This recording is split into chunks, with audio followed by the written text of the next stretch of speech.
The ones death stares at. People think death is an event, a moment, a bang, a breath, a flat line. They're wrong. Death is a being, and I see it. I was 15 the first time it happened. My math teacher, Mr. Redding, stood at the front of the class, mid-lecture, chalk on the board. But behind him, something stood. Still, silent, tall. Its body was wrapped in a shifting black cloak, like shadows tangled in smoke. Beneath the hood there was no face, just a gaping void, deeper than the dark behind your eyelids. Cold bled from the thing. I could see frost spreading across the windows. And no one else noticed.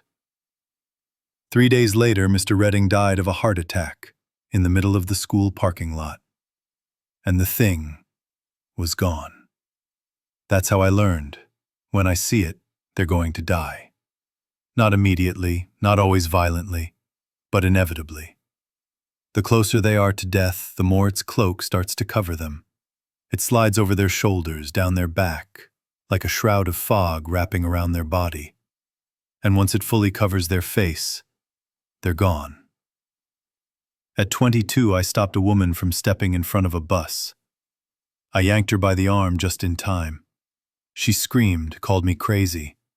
But behind her, death stepped back, almost amused, watching. At 30, I tackled a man off the sidewalk seconds before a sheet of glass crashed down from a construction site. I've saved 7 people. Each time I intervene, it stares at me a little longer, closer, like it's memorizing me. I've tried to explain it, of course, to therapists, to doctors. But how do you say, I can see the Grim Reaper without ending up in a padded room? So I stopped talking about it and just kept watching. Then, last week, I looked in the mirror. And it was there, behind me. At first I thought it was a hallucination, stress, lack of sleep. But the air dropped 30 degrees, my breath fogged the glass. The lights dimmed, just slightly, like the world was blinking. And it spoke, not with a mouth, but straight into my head, a voice like the rumble of soil falling into an open grave. You've interfered too many times. My knees nearly buckled. I couldn't breathe. Why now? I whispered. Why me? It didn't answer that. Instead, it offered me a deal. Stop saving lives, and you may live forever. I didn't understand it at first. Was this some kind of punishment? A joke? Why would you care if people live or die? I asked. And death laughed. Not loudly. Worse than that, a quiet, bone-dry chuckle that made my stomach turn. Because I do not take, I collect. That's when I realized. It doesn't kill anyone. It harvests. When it's time, it's simply there, to gather what's already unraveling. My interference? It was like keeping fruit on the tree too long. Rot sets in. Balance is disrupted. And now it wants me to stop. Let them die, it whispered. Or you join them. I didn't sleep that night. I thought about the woman I saved. Her name was Katie. She has a husband now, a daughter. And now I'm supposed to just walk away? Let the next person get hit, fall, burn, drown, just so I can keep breathing? It felt wrong. But I couldn't ignore the truth.